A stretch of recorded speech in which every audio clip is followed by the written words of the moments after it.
大门不出，二门不迈。你可能以为这就是良家妇女最好的典范，可是要成为一位令人敬佩的客家女性，可就没那么容易了。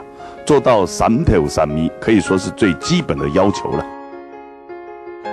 三头三面啊，就那个头半年就归祖宗哈，讲啊，各做头啊哈，放来洗头能做的，安个能讲啊乖乖的什么嘢安尼啦哈，做洗头咯，放啊去做爱先煮饭煮好的人来洗衫裤，洗过就过来煮饭食呢，煮菜食呢。是的，就去田场做些工作啊，种田的对吧？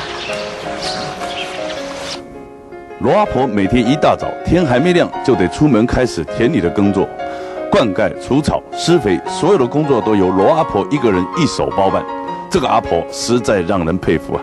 但是事实上，所有的客家妇女都是如此啊。台湾人个传统啊，俺都规矩上客家的习俗。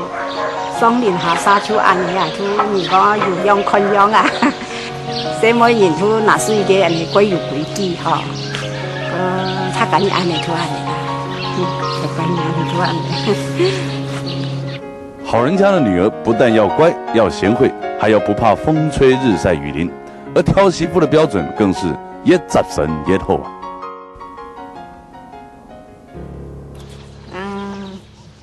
家嗰類人哋一啲啊，種兩種人流啦，相同改無限。你看人工都全部愛去加乜顏色咧，做乜嘅咧？改多做啦，無限。嗰度下度人工啦。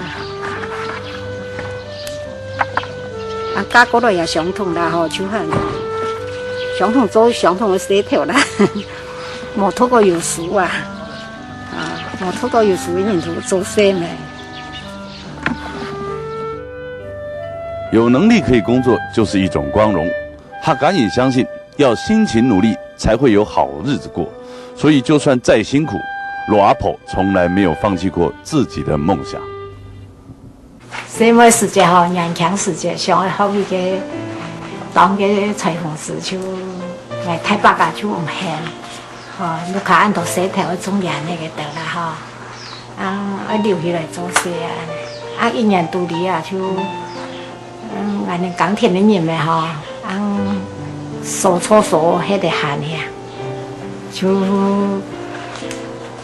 就拿去学个2个月的啦哈，2个月就有冇喊嘞，有大鸳鸯啊，落鸳鸯就表现的，因为做事下年咯，有多个时间啦，人家太懂我，4爷手搓手还得喊嘞，有那有时间也好，有2个月的呢。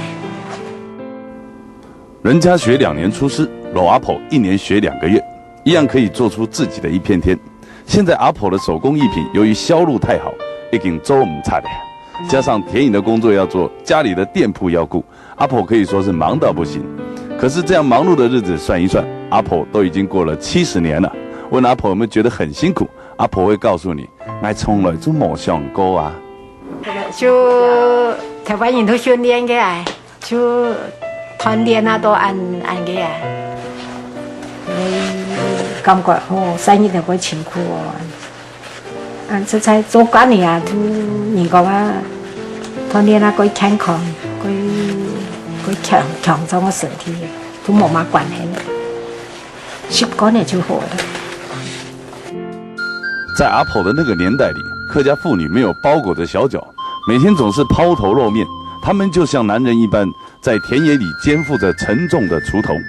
她们就是家族里头最重要的支柱，乐天知命，刻苦耐劳，勤奋艰苦，这些优点在客家妇女身上可以说是有着最美的呈现。